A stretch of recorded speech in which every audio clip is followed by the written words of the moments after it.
안녕하세요. 오늘 저희와 함께 아주 흥미로운 실제 응급 사례 속으로 한번 깊이 들어가 볼 텐데요.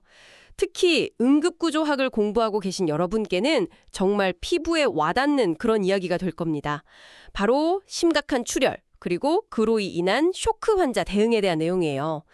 여러분께서 제공해 주신 출혈과 쇼크 사례 분석 1 PDF의 자료를 바탕으로 할 거고요.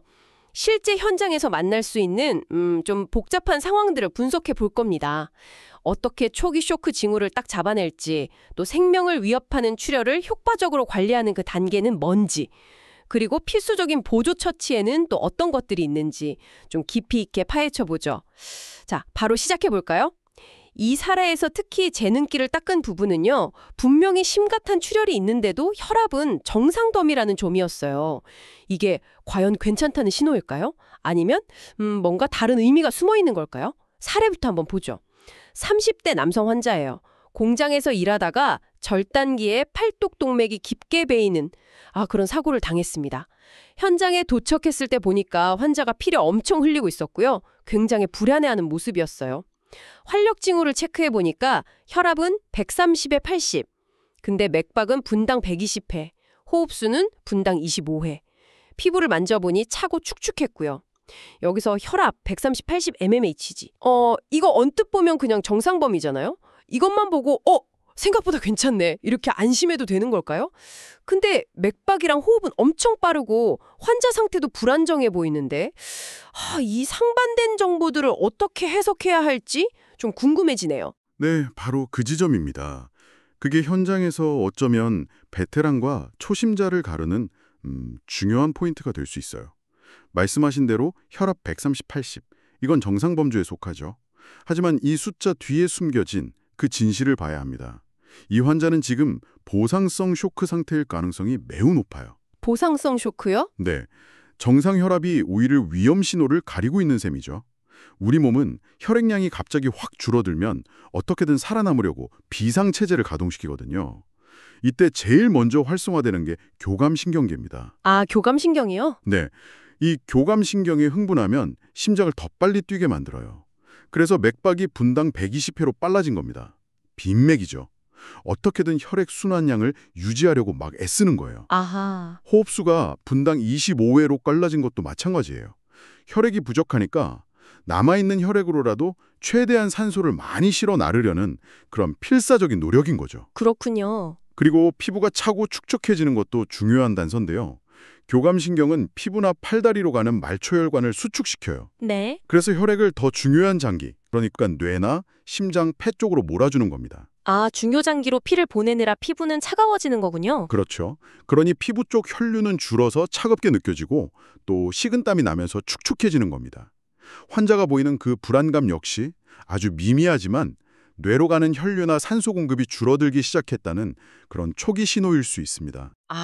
진짜 그러네요. 그러니까 혈압이라는 그 숫자 하나에 안심하면 정말 큰일 날 수 있다는 거네요. 정상 혈압이라는 겉모습 뒤에서 몸은 이미 필사적으로 버티고 있는 상태일 수 있다니. 핵심은 혈압뿐만 아니라 맥박, 호흡, 피부 상태, 환자의 의식 상태나 불안감 같은 다른 모든 징후들을 종합적으로 봐야 한다는 거군요. 맞습니다. 정상 혈압이지만 플러스 빠른 맥박, 플러스 빠른 호흡, 플러스 차고 축축한 피부, 플러스 불안감, 이퀄 보상성 쇼크 가능성 높음. 이렇게 머릿속에 딱 정리해 둬야겠어요. 이건 정말 현장에서 놓치면 안 될 핵심적인 통찰 같습니다. 좋습니다. 그럼 환자가 보상성 쇼크 상태의 가능성이 높다, 이렇게 판단했어요. 그럼 당장 가장 급한 건 눈앞에서 계속되고 있는 이 출혈을 멈추는 거겠죠. 자료를 보니까 출혈 조절에도 그냥 무작정 압박하는 게 아니라 명확한 단계적 접근법이 있더라고요. 근데 좀 궁금한 게 이렇게 동맥 출혈처럼 심각해 보이는 상황에서 왜 바로 지혈대 같은 좀 강력한 방법을 쓰지 않고 단계적으로 접근하는 걸 강조하는 걸까요? 뭔가 이유가 있겠죠. 아주 좋은 질문이십니다. 그 이유는 각 단계마다 효과도 다르고 또 위험성도 다르기 때문이에요. 가장 기본적이면서 안전하고 그러면서도 대부분의 출혈에 효과적인 첫 단계가 바로 직접 압박, 다이렉트 프레셔입니다. 직접 압박이요? 네, 깨끗한 거즈나 천으로 출혈 부위를 직접 강하게 누르는 거죠. 여기서 핵심은 정확한 부위를 충분한 힘으로 누르는 겁니다. 이때 거지가 피에 흠뻑 젖어도 절대 떼어내면 안 돼요. 아, 떼면 안 되는군요. 네, 떼어내는 순간 막 생기기 시작한 혈전, 그러니까 피딱지까지 같이 떨어져 나와서 출혈이 더 심해질 수 있어요. 아하. 젖은 거즈 위로 새 거즈를 덧대면서 압박을 계속 유지해야 합니다. 사실 제대로 된 직접 압박만으로도 대부분의 정맥 출혈이나 심하지 않은 동맥 출혈은 조절됩니다. 그래요? 네. 현장에서 이 직접 압박 기술을 완벽하게 익히는 것이 출혈 관리의 한 90%는 된다고 해도 과언이 아니에요. 와, 정말 기본이 중요하네요. 그렇죠. 근데 직접 압박만으로 부족하다, 계속 피가 배어나온다 싶으면 두 번째 단계로 넘어갑니다. 압박붕대 고정, 프레셔 드레싱인데요. 압박붕대? 네, 거지를 댄 상태에서 탄력붕대 같은 걸로 단단히 감아서 압박을 지속시키는 겁니다. 이렇게 해두면 다른 처치를 하는 동안에도 압박이 풀리지 않겠죠. 네네. 그런데도 여전히 출혈이 심하다면 이제 보조적인 방법으로 거상, 즉 출혈 부위를 심장보다 높게 들어 올리거나 동맥점 압박, 알테리얼 프레셔 포인트, 그러니까 출혈 부위와 심장 사이의 주요 동맥을 눌러서 혈류를 좀 줄이는 방법을 시도해 볼 수 있습니다. 다만 이 방법들의 단독 효과에 대해서는 좀 의견이 분분해서요. 여전히 직접 압박과 압박붕대가 우선시됩니다. 그렇군요. 그리고 이 모든 방법을 동원했는데도 팔다리에서 생명을 위협하는 심각한 동맥 출혈이 멈추지 않는다. 그때 비로소 최후의 수단으로 고려하는 것이 네 번째 단계, 지혈대입니다. 마지막 수단이군요. 네, 지혈대는 효과가 강력한 만큼 신경이나 혈관, 근육 손상 같은 심각한 합병증 위험이 따라요. 그래서 정말 신중하게 사용해야 하고 적용 원칙을 반드시 지켜야 합니다. 가장 중요한 것은 위치. 반드시 출혈 부위보다 근위부, 그러니까 몸통 쪽, 심장 쪽에 적용해야 하고요. 뼈가 하나인 부위, 예를 들면 상완이나 대퇴 같은 거세요. 네. 그리고 일단 적용했다면 풀지 말고 몇 시 몇 분에 적용했는지 반드시 시간을 정확히 기록해서 병원 의료진에게 전달해야 합니다. 시간 기록이 정말 중요하군요. 네, 이송 중에 풀었다 감았다 하면 오히려 상태를 악화시킬 수 있습니다. 그렇군요. 가장 덜 침습적이면서 효과적인 방법부터 순서대로 적용하고 단계적으로 실패했을 때 다음 단계로 넘어간다. 무조건 강력한 방법부터 쓰는 게 아니라 상황에 맞게 가장 적절한 방법을 선택하는 그런 이성적인 판단이 중요하다는 말씀이시군요. 맞습니다. 현장에서 정신없이 흘러가는 시간 속에서도 이 원칙을 지키는 게 환자의 팔다리를 살리고 더 나아가 생명을 구하는데 결정적인 차이를 만들 수 있겠네요. 침착하고 체계적으로. 자, 이제 압박붕대든 지혈대든 사용해서 일단 눈에 보이는 출혈은 어느 정도 조절했다고 가정을 해보죠. 하지만 이걸로 안심할 순 없겠죠. 환자의 몸속에서는 여전히 쇼크라는 보이지 않는 전증이 계속되고 있을 테니까요. 피를 멈추는 것 외에 이 환자가 생존하고 회복하기 위해 지금 당장 우리가 해줘야 할 필수적인 처치들은 또 어떤 것들이 있을까요? 맞습니다. 출혈 조절은 급한 불을 끈 것이지 전쟁이 끝난 게 아니에요.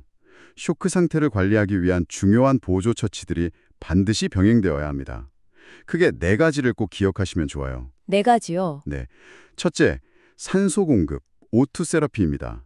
쇼크는 결국 조직에 필요한 만큼의 산소가 전달되지 못하는 상태, 즉 조직 관료 저하 상태거든요. 네. 혈액량이 줄었으니까 남아있는 혈액에라도 산소를 최대한 많이 녹여서 보내줘야겠죠. 그래서 보통 비제호흡 마스크 같은 걸로 고농도 산소를 투여해서 혈액 내 산소 포화도 SpO2를 최소 96% 이상으로 유지하는 것을 목표로 합니다. 세포들이 숨 쉴 수 있게 도와주는 거죠. 아, 산소 공급 중요하네요. 둘째, 체온 유지, 워밍입니다. 이건 정말 중요하지만 현장에서 의외로 간과하기 쉬운 부분이에요. 체온 유지요. 그냥 춥지 않게 해주는 거 아닌가요? 그 이상입니다.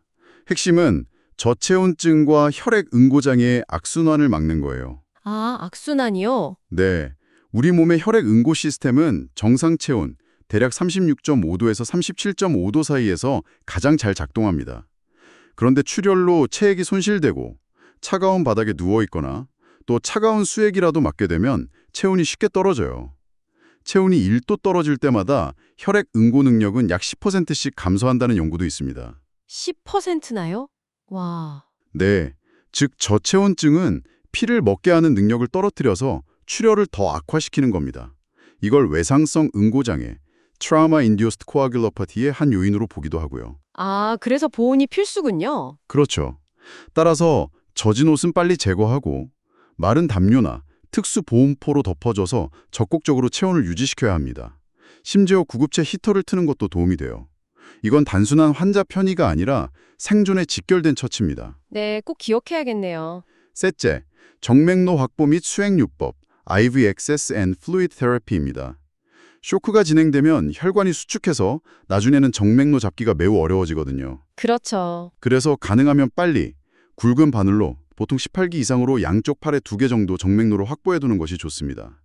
수액은 생리식염수, 노멀 셀라인, 나 하트만 용액, 렉테이티드 링어스 같은 등장성 정지액을 준비하는데 여기서 아주 중요한 개념이 등장합니다. 뭔가요? 바로 허용적 저혈압 전략입니다. 허용적 저혈압이요? 저혈압을 허용한다고요? 네, 약간 그런 개념인데요. 과거에는 쇼크 환자에게 혈압을 정상으로 되돌리기 위해 수액을 아주 빠르게 많은 양을 주입했어요. 하지만 요즘에는 특히 출혈이 완전히 조절되지 않은 상태에서는 그게 오히려 해로울 수 있다는 인식이 커졌습니다. 왜죠? 왜냐하면 혈압을 너무 빨리, 너무 높게 올리면 출혈 부위에 간신히 형성된 혈전을 그 압력으로 밀어내버려서 재출혈을 유발할 수 있기 때문입니다. 아, 피딱지가 떨어져 나갈 수 있군요. 그렇습니다. 그래서 뇌나 심장 같은 중요 장기의 혈류가 유지될 수 있는 최소한의 혈압, 대략 수축기 혈압 80에서 90 mmHg 정도를 목표로 삼는 거예요. 그리고 필요하다면 수액을 250에서 500ml 정도 소량씩 투여하면서 환자의 의식 수준, 맥박, 피부 상태 등을 계속 확인하며 조심스럽게 접근하는 겁니다. 아, 무조건 많이 주는 게 능사가 아니네요. 네, 물론 이것은 병원 도착 전까지 시간을 벌기 위한 임시방편이고요. 궁극적인 해결책은 병원에서 수혈을 받거나 수술로 출혈 부위를 직접 막는 것이죠. 신속한 이송이 무엇보다 중요합니다. 네, 그럼 마지막 네 번째는 뭔가요? 마지막 네 번째는 의외로 생각하실 수도 있지만 심리적 안정 제공입니다. 아, 환자 안심시키는 거요? 네, 이게 단순히 괜찮아요 라고 말하는 것 이상으로 중요해요. 환자가 극심한 통증과 죽을지도 모른다는 공포, 불안감을 느끼면 교감신경이 더더욱 활성화됩니다. 아까 그 교감신경이요? 네, 그러면 심장은 더 빨리 뛰고 혈관은 더 수축하고 쇼크는 더 깊어지는 악순환에 빠질 수 있어요. 따라서 응급구조사가 침착하고 전문적인 태도로 지금 어떤 상태이고 저희가 무엇을 하고 있는지 간략하게 설명해주고 안전하게 병원으로 모시겠습니다 라고 안심시켜주는 것만으로도 환자의 생리적 반응을 안정시키는 데 도움이 될 수 있습니다. 와, 정말 퍼즐 조각들이 딱 맞춰지는 느낌입니다. 단순히 눈에 보이는 피를 막는 것에서 끝나는 게 아니었네요. 세포 수준에서 산소를 공급하고 혈액이 잘 멎도록 몸의 환경을 만들어주고 혈압은 유지하되 재출혈 위험은 줄이도록 신중하게 접근하고 환자의 마음까지 안정시켜서 몸의 과도한 스트레스 반응을 줄여주는 심리적 지지까지. 이 모든 요소들이 정말 유기적으로 연결되어서 환자의 생존 사슬을 이루는 거군요. 네, 맞습니다. 예비 응급구조사로서 현장에서 마주할 환자들에게 이 보조 처치 하나하나가 얼마나 결정적인 역할을 할 수 있는지 다시 한번 깊이 새겨야겠습니다.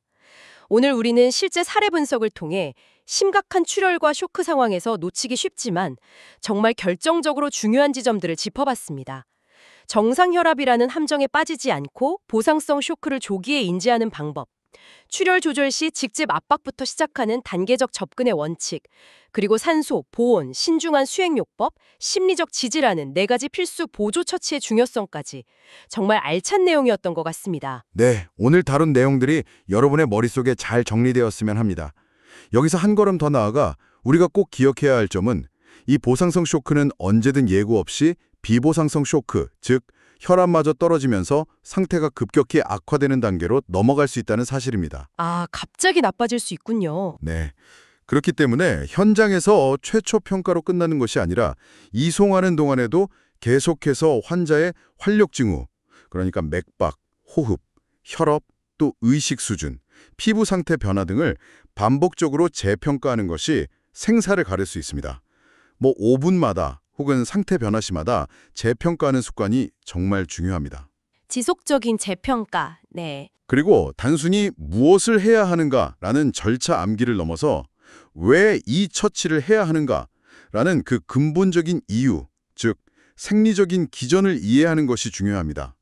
왜 저체온증이 출혈을 악화시키는지, 왜 수액을 함부로 많이 주면 안 되는지, 그 이유를 알고 있다면 교과서에 나오지 않는 예상치 못한 상황에 부딪혔을 때도 원칙에 기반한 훨씬 더 나은 임상적 판단을 내릴 수 있습니다. 그것이 바로 단순한 기술자를 넘어선 진정한 전문가로 성장하는 길일 겁니다, 여러분. 네, 정말 중요한 말씀입니다. 오늘 함께 깊이 파고들어 주신 여러분 정말 감사합니다.